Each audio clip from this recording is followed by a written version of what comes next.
Վարչապետն ու տիկինը երկրորդ օրն է չեն դադարեցնում հոգևորականներին ուղղված վիրավորանքներն ու զգուշացումները։ Նիկոլ Փաշինյանը առավոտյան էջում տեղադրեց մի սաղմոս, բայց 10 րոպե չանցած շարունակեց զարգացնել հոգևորականների կուսակրոնության վերաբերյալ իր բացած թեման։ Այս սրբապիղծները փաստորեն մեծ պահքն էլ չեն պահում։ Կուսակրոնության ուխտը խախտած բոլոր հոգևորականները պետք է հեռանան հոգևոր ծառայությունից, այլ տարբերակ չկա։ Փաշինյանի այսօրվա գրառումները հիմնականում ուղղված էին Շիրակի թեմի առաջնորդ Միքայել arczepiskopos Աջապահյանին։ Սրբազանը երեկ Հայաստանի ղեկավարին եւ նրա տիկնոջը հորդորել էր չմտնել մարդկանց, այդ թվում նաեւ կուսակրոն հոգևորականների անձնական կյանք։ Եվ կուսակրոնության մեջ էլ, որ ամենախոցելին է, էլ 21-րդ դարում, ամենախոցելին է։ Այդ պոռոդախոսներից թող որևիցե մեկը թող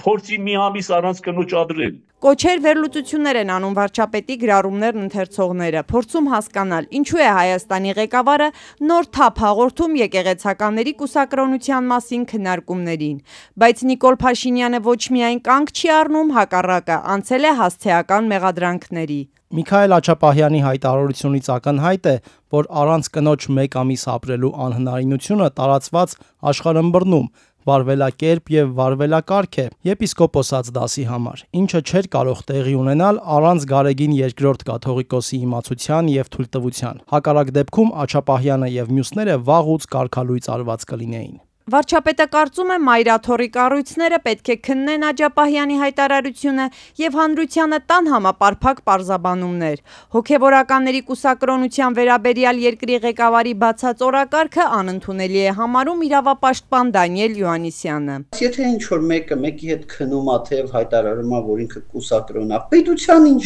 գործ։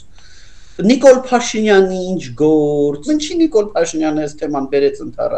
բերեց առաջին պլան։ Փաշինյանի թիմում մինչդեռ նորմալ են համարում նման քննարկումները։ Ավելին իշխանական խմբակցության քարտուղար Արթուր Հովհաննիսյանը երեկ զգուշացնում էր. անուն առ անուն բացահայտելու են բոլոր մեջբերեմ սրբապիղծներին։ Իրավապաշտպանը Նիկոլ Փաշինյանի եւ նրա տիկնոջ գրառումներում մտահոգիչ ակնարկներ է տեսնում, որ մարդկանց անձնական կյանքի վերաբերյալ տեղեկություններ են հավաքվում եւ Դա նաև քրեական օրենսգրքով արգելված արարք է։ Պետությունը ոչ մի գործ չունի նրա հետ, թե ով ում հետ է քնում, բայց եթե պարզվի, որ օրինակի համար ԱԱԾ Նիկոլ Փաշինյանին հայտնել է, որ այ գիտեք, այս ինչ սրբազան է, այս ինչի հետ քնում է, ու մի բան էլ Նիկոլ Փաշինյանն բռնել դա հրապարակել է, այդտեղ պետությունը անելիք ունի եւ պետությունը պետք է դատի բոլոր նրանց, ովքեր որ այդ տեղեկությունները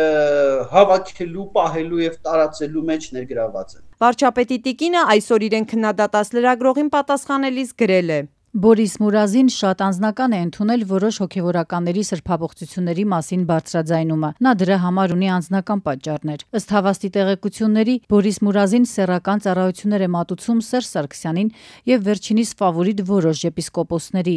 Ինձ սրա մասին արդեն մի քանի տարի է ասում էին, չէի հավատում։ Հիմա արդեն ակնհայտ է։ Կարծում եմ, տեսագրություններ էլ կլինեն համապատասխան մարմինների դարակներում։ Հրապարակախոս պատմաբան Կարպիս Փաշոյանի գնահատմամբ Նիկոլ Փաշինյանն ու Աննա Հակոբյանը սպառնում են իրենց քննադատներին կոմպրոմատներով։ Փաշոյանը հիշեցնում է նախկին ՔՊԱ-ական падգամավոր Հովիկ Աղազարյանի օրինակը, երբ կոնկրետ քրեական գործով քննիչն առգրավել էր Աղազարյանի հեռախոսը, իսկ հետագայում դրա պարունակությունը, այդ թվում անձնական կյանքին առնչվող մանրամասները հայտնվել էին Նիկոլ Փաշինյանի եւ ՔՊԱ-ականների սեղանին։ Շանտաժը, կոմպրոմատը Նիկոլ Փաշինյանի քաղաքական կյանքի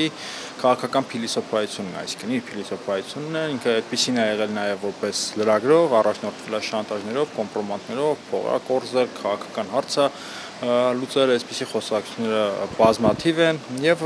ամենևին էլ պետք չի զարմանալ, որ նրա քաղաքական գործունեության, նաև առաջիկա ընտրությունների համատեքստում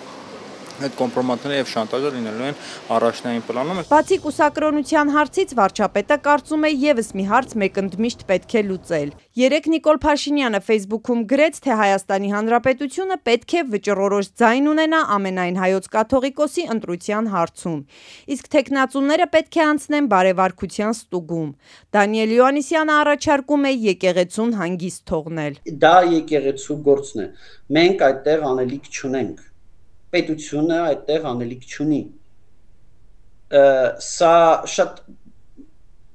կներեք պետությունը հստակ ոնց ասեմ հստակ նպատակներ ունի առհասարակ պետությունը առավել եւս Նիկոլ Փաշինյանն է իր իրական Հայաստանի գաղափարախոսությամբ պետությունը մենեջեր է որը ընդհանուր ռեսուրսներն է տնօրինում Ինչ կապ ունի դրա հետ եկեղեցին, որն այստեղ կոնցեպտը։ Հայաստանի սահմանադրությամբ պետությունն ու եկեղեցին անջատ են։ Սա հենց ինքը վարչապետ Նիկոլ Փաշինյանն էր կարևորում տարիներ առաջ, երբ նրան հարցնում էին կաթողիկոսի հրաժարականը պահանջող Նոր Հայաստան, Նոր Հայրապետ նախաձեռնության մասին։ Եվ պետությունը եւ տվյալ դեպքում ես որպես պետության ներկայացուցիչ, որպես պետության ղեկավար իրավունք չունեմ միջամտել եկեղեցու գործերին որևէ կերպ եւ սա իմ եւ պաշտոնական եւ ոչ պաշտոնական դիրքորոշումն է, այսինքն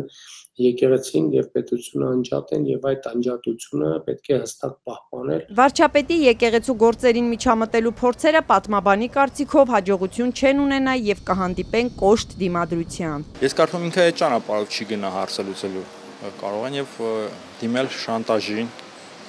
դիմել էլի կոմպրոմատներին եւ կաթողիկոսին օրինակ Արեգին երկրորդին ինչ որ նեղ վիճակի մեջ գցեն կամ որևէ սրբազանի, բայց իրավական, պսևդո իրավական ճանապարհ նույնիսկ չկա, բացակայում է այստեղ արիված կամուրջներ են, այդ հարցը այդպես չի կարող լուծվել իրավական ճանապարհով, ինչ սահմանադրությանն էլ ուզում են հղում անեն, ինչ փոփոխություններ անեն։ Մայրաթորից մինչ այս պահը պաշտոնապես չեն արձագանքել վարչապետին ու տիկնոջը։